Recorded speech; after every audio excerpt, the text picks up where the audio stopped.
Sabi na sa akin ng kuya mo ang lahat. Anong Kaya yung ako gamit mo? nandito Low para paper. Low paper. alalahanin ka sa kalagayan mo. Malumanay na sabi ng lola kay mama. August 7, 1987 ang ipinanganak ako ni mama. Laking gulat ni mama nang makita niya ang naging epekto ng pag-inom niya ng pampalaglag. Lumabas akong walang mga daliri sa aking kaliwang kamay, papadudot. Maging si Lola ay nagulat nang makita niya ang aking kondisyon. Pero ganun pa man ay agad niyang tinanggap ang lahat. Saka pa lamang nabanggit ni Mama kay Lola ang kanyang pampapalaglag sa akin. Ano pa bang magagawa ko andyan na yan. Ang bata ang nagdusa sa katigasan ng ulo mo. Malumanay na sabi ni Lola. Habang nag-uusap sina Lolo at Mama ay biglang dumating ang aking ama. Anong ginagawa mo dito? Ang kapal rin naman ang mukha mong magpakita pa. Matapos ang ginawa mo sa anak ko. Galit na sabi ng Lola. Pero sa kabila ng galit ni Lola, ay hindi pa rin napigilan ni Papa ang galak niya nang makita ako. Maging siya ay nagtaka rin sa aking kalagayan. Ganun pa man, Papa Dudut ay buong puso pa rin niya na ako ay tinanggap. Michelle ang ipapangalan natin sa kanya. Nakangiting sabi ni Papa habang ako ay karga-karga niya.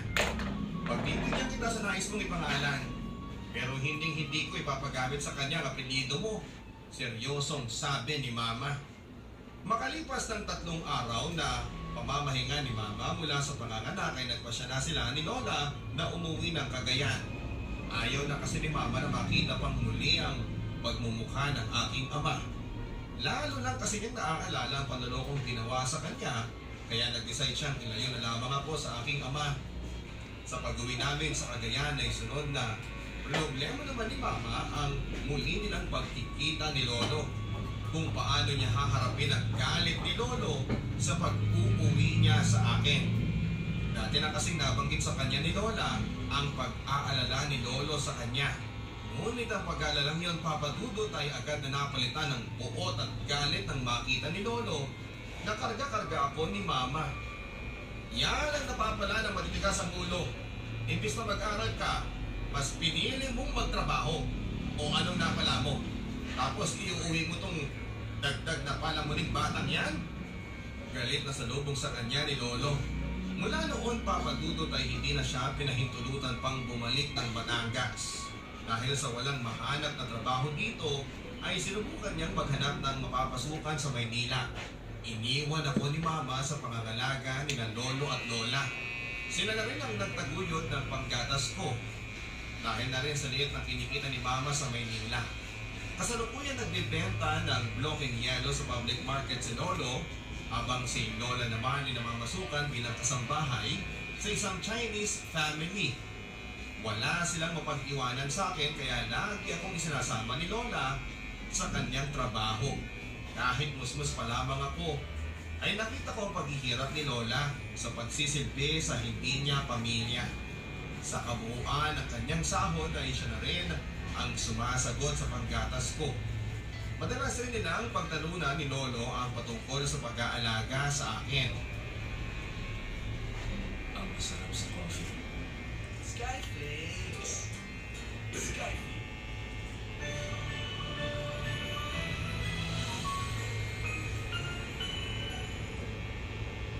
Yang anak mo kasi, anak-anak, hindi naman niya kayang alagaan. Tuloy, dala-dala mo yung bata pati sa trabaho mo. Malas talaga sa buhay ang batang yan. Galit na sabi ni Lolo kay Lola. Oo, Papa Dudut. Malas ang turing sa akin ni Lolo noong bata pa ako. Nabago lang yun nang minsan iwanan ako sa kanya ni Lola. Makulimlim kasi noon at pinapamambahan ni Lola na baka umulan kaya nagpasa siyang iwanan ako sa pangangalaga ni Lolo. Namagman sa loob ni Lolo ay pumayag na lamang siya na alagaan ako. Naalis lang ni Lola nang mapadaan ng isa sa kapitbahay namin. Oh, Calixto, longits mamaya ha? Pagkaanyaya kay Lolo. Saka na siguro, wala kasi kasama tong bata Sagot ni Lolo habang pasimpleng kumakamot sa ulo. Problema ba yun?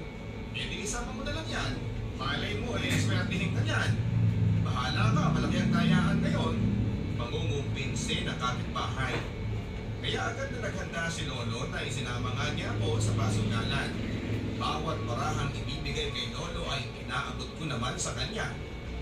Tuloy ay tinatawanan siya ng ilang kalaro niya. Talagang todo suporta ito kapukuha pagbibiro nila. Pagkatapos ng unang larong yun ay si Lolo ang nanalo. O paano ba yan?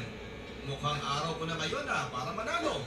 Pagyayabang na sabi ni Lolo habang kinokolekta ang mga napanalunan niya.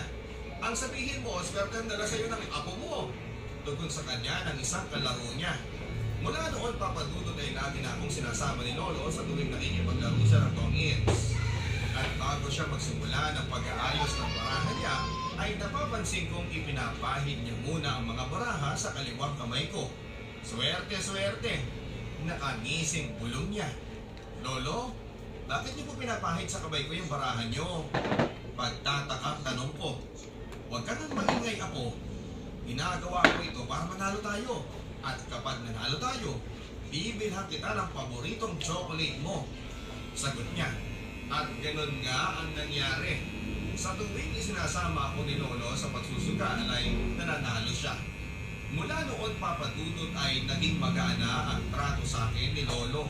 Madalas na rin niya akong isinasama sa pagbebenta ng bloke ng ice sa plaza. Lumaki akong tanging sina Lolo at Lola lamang ang kinamulatan kong mga magulang. Kaso dahil na rin sa pagkalulong sa bisyo, ay pinawian ng buhay si Lolo.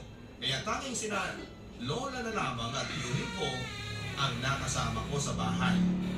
Dahil sa aking kapansanan, papadudot ay hindi ako nakaiwas sa mga schoolmates kong bully. Wala na silang ibang pinansin kundi ang kaliwang kamay ko. Ang ilan naman laging kinakanta sa akin ang kapansanan ko. Dahil doon ay nawalan ako ng ganang pumasok sa eskwelahan. Ayaw ko nang pumasok ng school, nanang. Lagi kasi ako niloloko ng mga classmates ko sa kamay ko eh. Pati nga yung mga hindi ko kaklase, dumadayo pa sa classroom namin para lang tuksohin ako. Pagsusumbong ko kay Lola. Hindi pwedeng hindi ka mag-aaral ako. Kaya naman sanang gumaya sa nanay mo na naging matigas ang ulo. Malumanay naman at tugon ni Lola. Eh bakit pa kasi kailangan kong mag-aral? Nakasimangot na ako ng oras na yon. Yun lang ang tanging may papamana ko sa iyo eh. Para pagdating ng araw saan ka man mapunta, basta may pinag-aralan ka ay hindi ka mamalitin ng iba. Taas noo kang haharap sa kapwa mo kasi nakapagtapos ka. Pangungumbising sabi sa akin ng aking Lola. Nakwento rin sa akin ni Lola ang usap-usapan ng kapitbahay tungkol sa pagiging single mom ni Mama. Na baka matulad lang daw ako sa papa ko na ayaw ko mangyari sa iyo ang iniisip ng kapitbahay natin na po. Kaya mag-aral ka sana ng mabuti. Balang araw, ipagmamalaki kita sa mga nang aalipusta sa pamilya natin. Ang sabi ni Lola na may ngiti na sa mga labi. At yun nga ang ginawa ko, papadudod.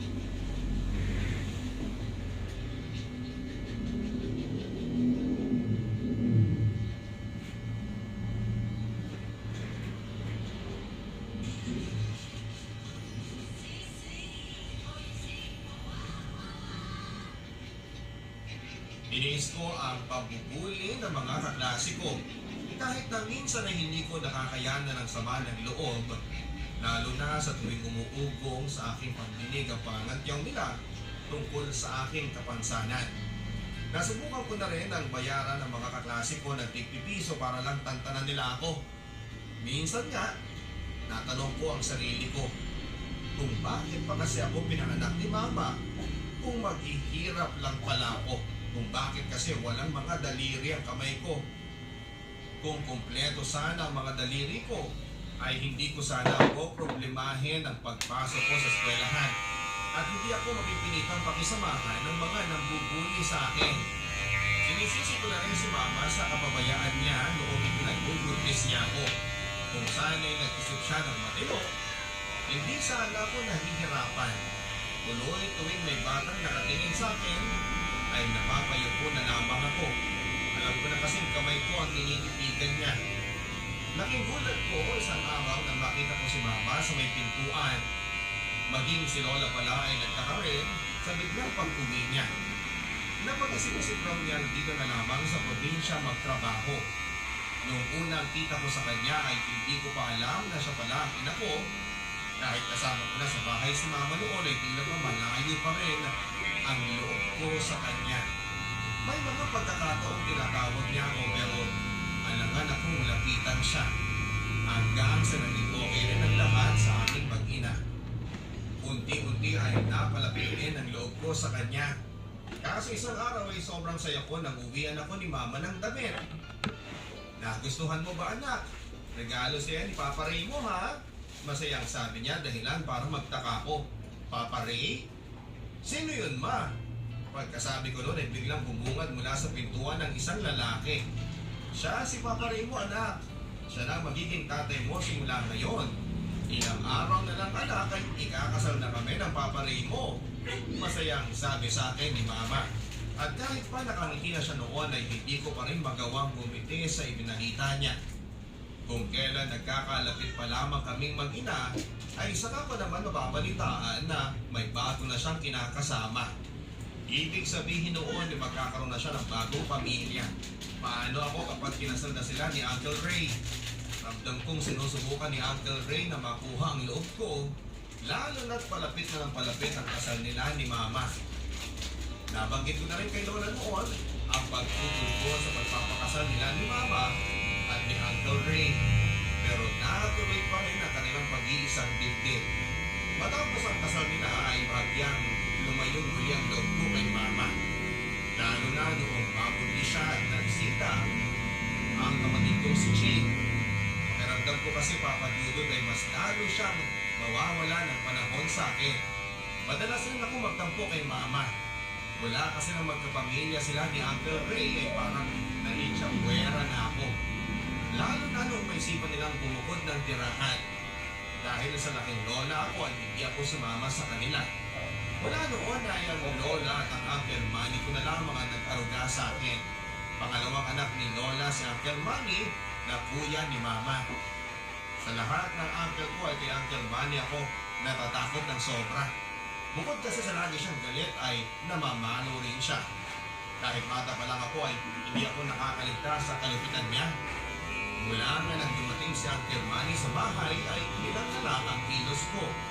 Kaunting mali ko lang kasi ay napapalo na ako. Gumagaan lang ang buhay ko sa tuwing dumarating si Lola sa trabaho. Si Lola ang nagsisilbing taguan ko sa tuwing nagagalit si Uncle Manny. Si Lola kasi ang madalas na nagtatanggol sa akin sa tuwing gusto akong paluin ni Uncle Manny. Kaya lumala ko matigas ang ulo eh. Kasi pinagtatanggol mo. Reklamo ng tiyuhin ko sa tuwing pinagtatanggol ako ni Lola. Pero meron din naman pagkakataong walang nagagawa si Lola. Sobrang iyak ko sa tuwing matatapos akong hampasin ng belt ni Uncle Manny, Papa Dudut. May pagkakataong pang puro latay ng belt ang aking mga paa at braso sa kakasanda ko sa bawat hampas niya. Kung hindi latay ng belt ay pasa mula sa pagkakabugbog niya sa akin ang inaabot ko. Bawat bali ko kasi ay pasakit ang inaabot ko kay Uncle Manny. Hindi ko nga rin na-enjoy ang buhay ng pagiging bata, Papa Dudut. Tuwing bakasyon sa school ay nagkukulong ako sa bahay. Bawal akong lumabas para makipaglaro sa mga kapwa ko bata. Nakakulong lang ako sa 4 na sulok ng munting bahay namin, kung saan ay kailangan kong i-memorize ang multiplication table na ginawa ni Uncle Manny. Sa tuwing uuwi siya mula sa pamamasada, ay kailangan kong i-recite ang tamang pagkakasunod-sunod nun. At sa bawat mali ko ay hahampasin niya ng belt ang puwitan ko. Nabuhay ako ng puno-puno ng takot sa dibdib. Yung bawat pagkakamali ko, Papa Dudut, ay sobra na kabako dahil baka mapalot na naman ako. Kahit na may ina ako ay wala rin naman siyang pakialam sa tunay na pinagdaraanan ko. Ang hirap lang noon ay walang matakbuhan sa tuwing nakakaranas ako ng pasakit, Papa Dudut. Na maging si Lola ay wala rin sapat na lakas para ipagtanggol ako. Maging siya kasi ay natitigilan lalo na kapag nakita niyang galit na si Uncle Manny. Sa aking pag-iyak ay hindi ko maiwasang hanapin ang aking ama. Kung sana'y meron akong tatay na magtatanggol sa akin. Mama, kunin mo na lang ako dito.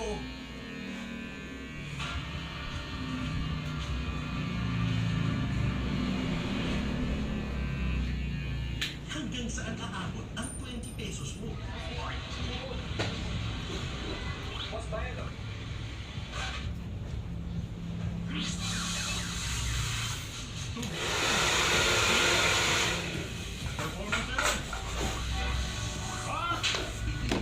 Mag-cornetto chocolate ka na lang. Creamy crunch. Sarap ng 20 pesos. Ulit.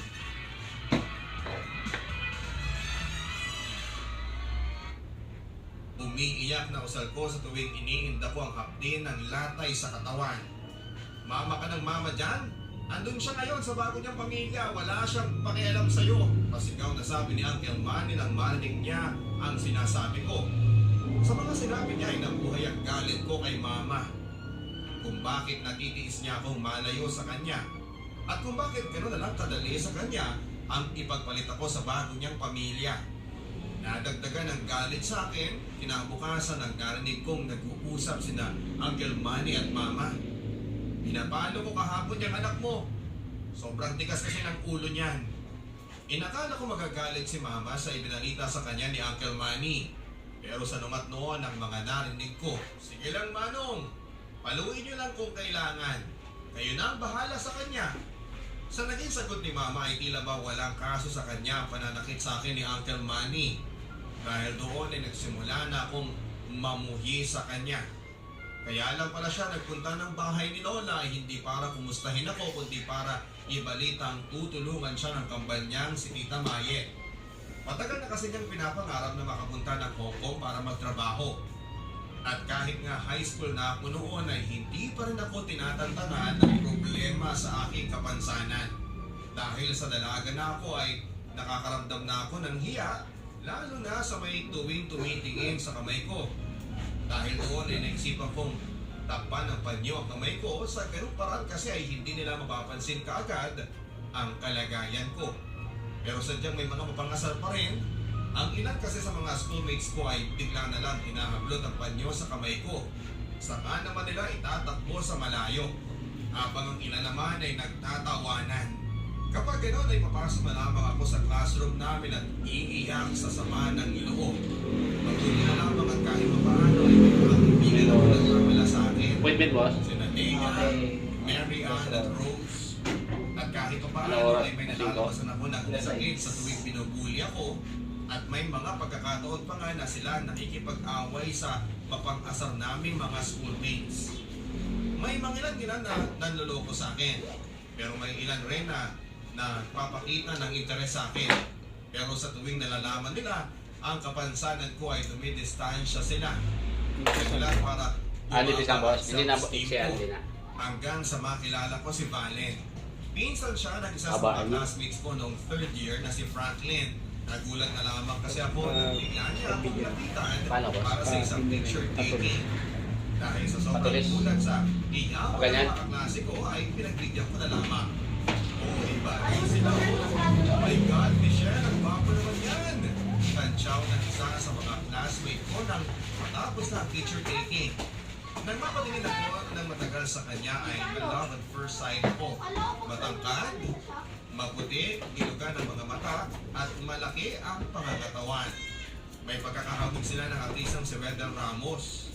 Nakadagdag pogi points rin sa akin ang amoy ng pabango niyang lalaking lalaki. Balik nga pala. And you are? Michelle! Michelle ang pangalan niyan. Sabad ng ilan sa mga kaklase ko na kinikilig habang pinapanood kami. Mula nga noon, Papadudot ay hindi ko na siya nakalimutan. Maging sa aking pagtulog ay iniisip-isip ko na siya. Kung makikita ko pa nga ba siya at kung kailan naman kaya, inaamoy-amoy ko pa ang blouse kong kinapitan ng pabango niya, ganon ako na humaling kay Valen Papadudot.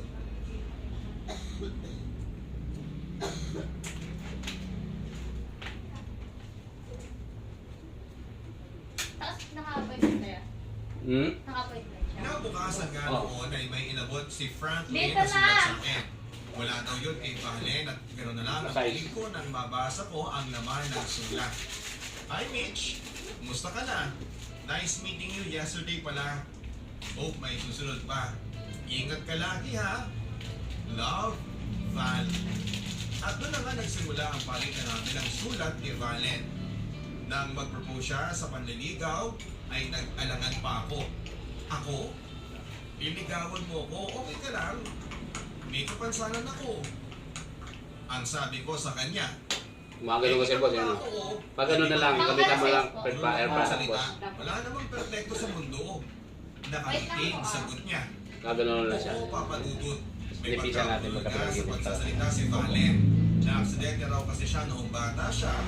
Ganun pa man ay tinanggap ko siya. Tulad rin ng pagtanggap niya sa akin. Napatunayan ko papadudod ang sinseridad sa akin ni Valen nang magbalak siyang pasyalan ako sa bahay. Huwag! Agad kong tugon sa kanya. Ang ibig ko sabihin huwag muna. Next time na lang siguro. Dugtong ko. Bakit naman? Gusto ko kasi na makilala yung lola ko At saka kung sino man ang kasama mo sa bahay. Magulo kasi ngayon sa bahay makalat pa. Kinakaya mo naman ata ako Yung totoo. Patampong sagot nito sa akin. Ganito kasi yun Distrito kasi yung mga guardian ko. Lalo na yung tiyuhin ko, panikurado. Pagkakagalitan niya ako kapag nalaman niya na nagpapaligaw na ako.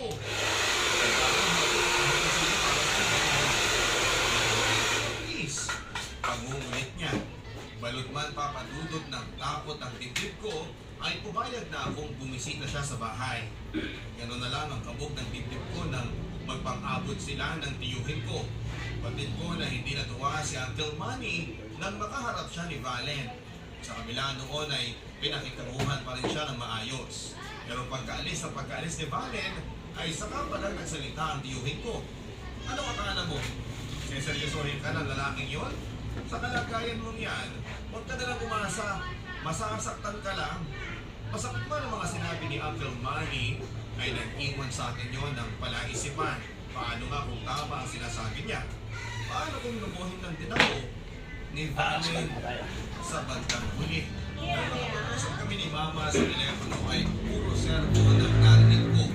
Nakarating sa kanyang tungkol sa pamamasyal ni Valen sa bahay. Tumigil ka nga sa kahibangan mo, Michelle. Paglalaroan ka lang ng lalaking yon. Nakikita mo ba ang sarili mo? Wala kang isang kamay. Sino sa tingin mo ang lalaking magsiseryoso sa iyo, ha? Wala ko na isagot kay Mama kundi ang bilang papadudot. Halos pare-pareho kasi sila ng mga sinasabi sa akin na walang lalaking magkakagusto sa akin dahil may kapansanan ako na tila ba wala talaga akong pag-asang mahalin ng isang lalaki. Sa bagay, siya nga na sarili kong ina ay wala rin pagmamahal sa akin. Sa kanya lang ako kinakausap kapag may nababalitaan siyang atraso ko. Yung imbis na kumustahin niya ako, ay laging galit at sermon ang ibinibigay niya sa tuwing tatawag siya. Yung mga lalaking yan, kukunin lang nila ang gusto nila sa'yo. At kapag nakuha nila ang gusto nila, mabaliwalay ka na. Sermon niya sa akin. Naintindihan ko naman kung bakit niya nasasabi ang mga yon. Natuto lang siya sa karanasan niya sa aking ama. Sa kabila noon ay pinagpatuloy pa rin namin ni Valen ang pagkikita. Kahit paano naman ay napatunayan sa akin ni Valen ang kanyang senseridad.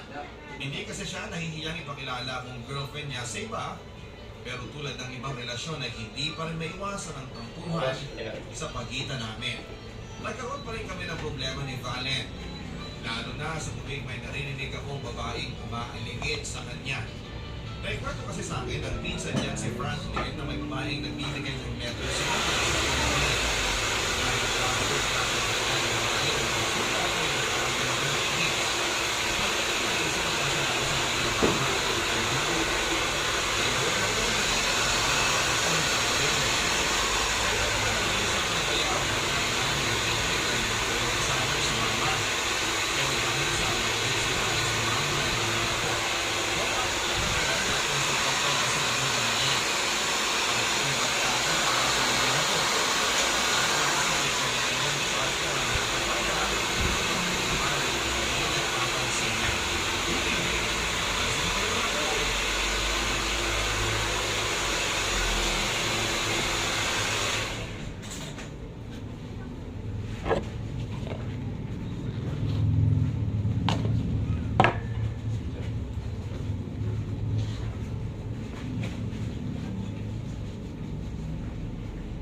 DJ ka. Kanina ka ba? Kanina ka ba? Makarating lang. Galing din office. Okay, boss.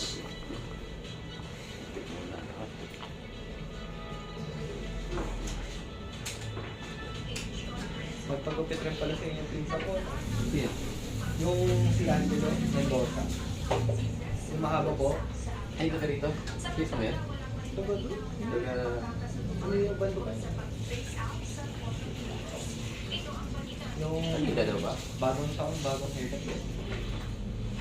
Ah, Yung mahaba po. ano po yun? Isa mo yan? Oo. Di siguro dumagal.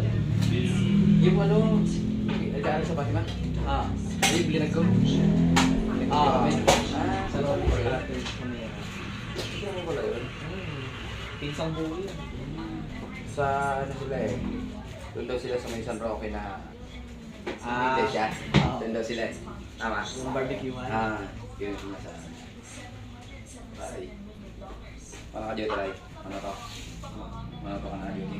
Diyan pa rin. Kagawang pa rin. Nag-open na pala sila dyan, no? Hmm.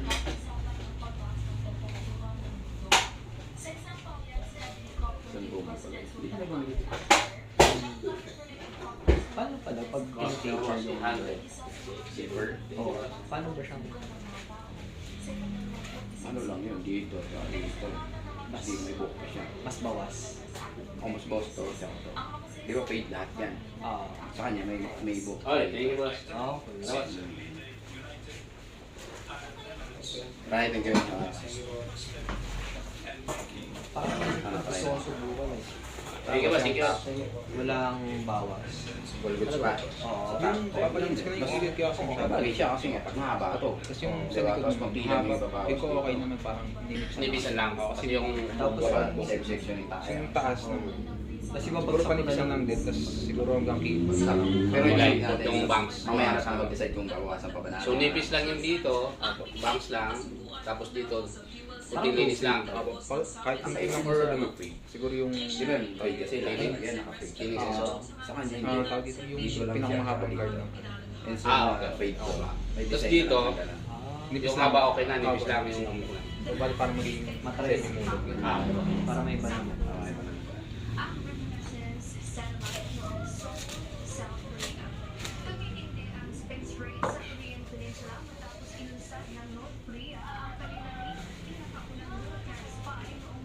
Ayon sa Defense Ministry ng South Korea, naabot nito ang orbit matapos ang lift-off ng space rocket na may nakalagay na Korea sa Vandenberg or Korea sa Vandenberg US Space Force based sa California, USA 10:19 ng umaga noong Biyernes. Dahil ang military spy satellite na mamonitor ang nuclear arm ng North Korea. Plano naman ng Seoul na maglunsad ng 4 pang karagdagang spy satellites bago matapos ang taong 2025 upang mapatatag nito ang pagmamatyag sa North Korea. Ay, tapos kaya pa-disconnect pa lang ng taas. paano boss? Pa-disconnect ng taas sa gilid. So, Ano natin kunti dito, medyo iksi konti. hindi, ano po, parang nakahiwalay siya. Hindi siya Ah, naka-blend. ah, Apo. ah. Ito ang balita ni So, ito mahaba, medyo maiksi ito. Apo. So, kung meron ng page.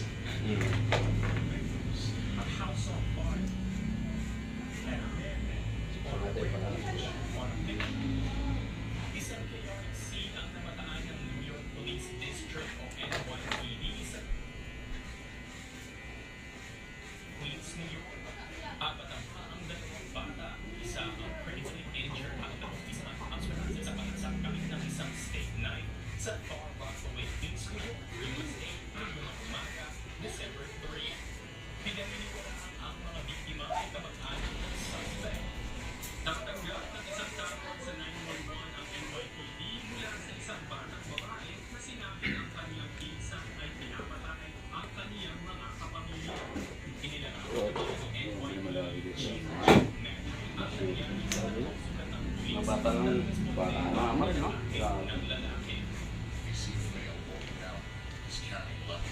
Pinangamahabang na ito ba? Parang alis ko dito.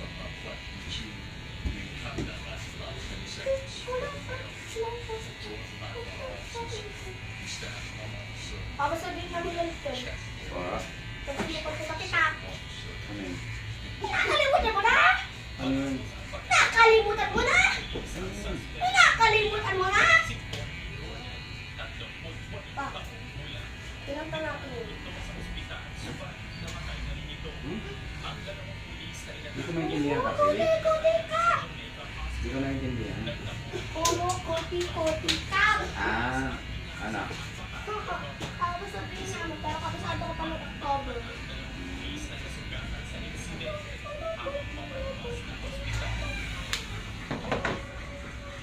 Putitap lang pala eh.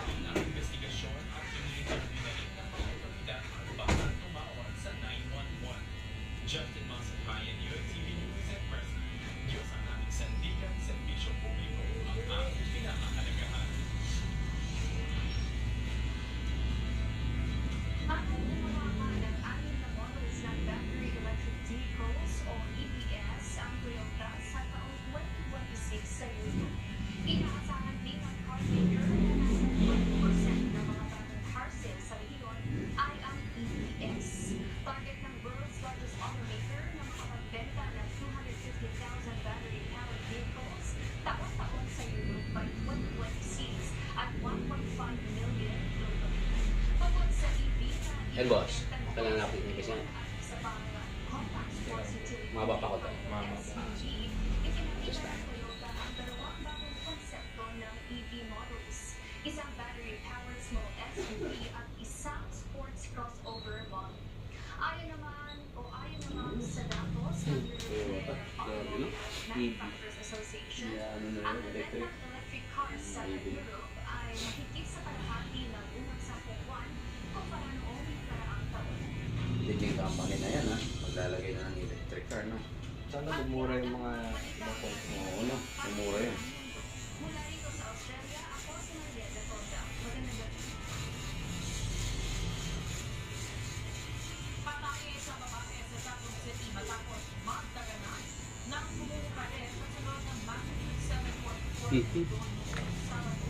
Sobrang isang pagmansan na mabigat sa palintang siya ay nagtagal ng tao. Samantala ay tinaasnan ng Regional Disaster Risk Reduction and Management Council ang nagsisimula ng alert status sa buong Davao Region sa sunod ng magnitude 7.4. Ito ang isa Bakas pa, 7.4.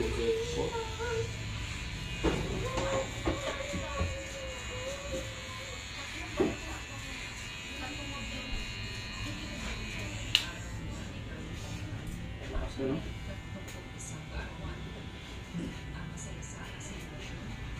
Dito yun. Marami na nadali doon.